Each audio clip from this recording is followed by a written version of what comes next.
এবার পশ্চিমবঙ্গে জারি হতে চলেছে রেড সতর্কবার্তা। কেন জারি হতে চলেছে জানেন? কারণ পশ্চিমবঙ্গের দফায় দফায় বৃষ্টির সম্ভাবনা দেখা দিচ্ছে। এই কারণে পশ্চিমবঙ্গের আবহাওয়া দপ্তর থেকে জারি করতে পারে রেড সতর্কবার্তা বা অরেঞ্জ সতর্কবার্তা। নমস্কার, আমি সুরজিৎ। আপনারা দেখছেন সুরজিৎ লাইফলাইন ইউটিউব চ্যানেল। আমরা প্রতিনিয়ত নানান রকম ভিডিও আপনাদের সামনে প্রস্তুত করি।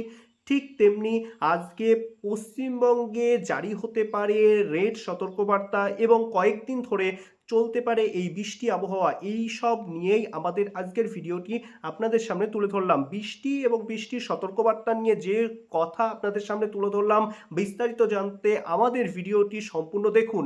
আর ভালো লাগলে আমাদের চ্যানেলটি সাবস্ক্রাইব করবেন। আমি সুজিত। আমরা প্রতিনিয়ত নানান রকম ভিডিও আপনাদের সামনে তুলে ধরি। তাহলে আর দেরি কিসের, দেখতে থাকুন আজকের ভিডিওটি। বঙ্গোপসাগরে তৈরি হওয়া ঝোড়ো ঘূর্ণাবাত এবং সক্রিয় মৌসুমী অক্ষরেখার কারণে উত্তর এবং দক্ষিণবঙ্গ জুড়ে টানা বৃষ্টিপাত চলছে।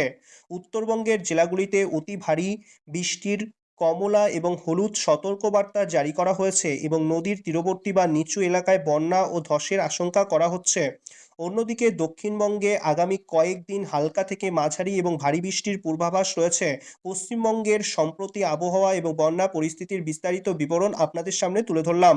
উত্তরবঙ্গের দার্জিলিং, কালিম্পং এবং জলপাইগুড়ি, আলিপুরদুয়ার এবং কোচবিহার জেলায় ভারী থেকে অতি ভারী বৃষ্টির সম্ভাবনা রয়েছে।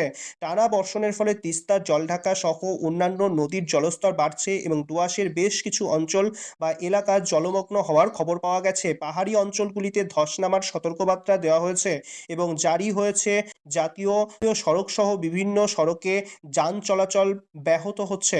দক্ষিণবঙ্গের আবহাওয়া ও বৃষ্টিপাত। কলকাতা, হাওড়া, হুগলি, উত্তর চব্বিশ পরগনা, দক্ষিণ চব্বিশ পরগনা এবং মেদিনীপুরে দফায় দফায় বৃষ্টি নেমে চলেছে। বঙ্গোপসাগর থেকে প্রচুর পরিমাণে জলীয় বাষ্প প্রবেশ করার ফলে আকাশ মেঘলা থাকছে এবং রাতের দিকে নাগাড়ে বৃষ্টিতে ভিজে নিচু এলাকায় জল জমার সমস্যা তৈরি হচ্ছে।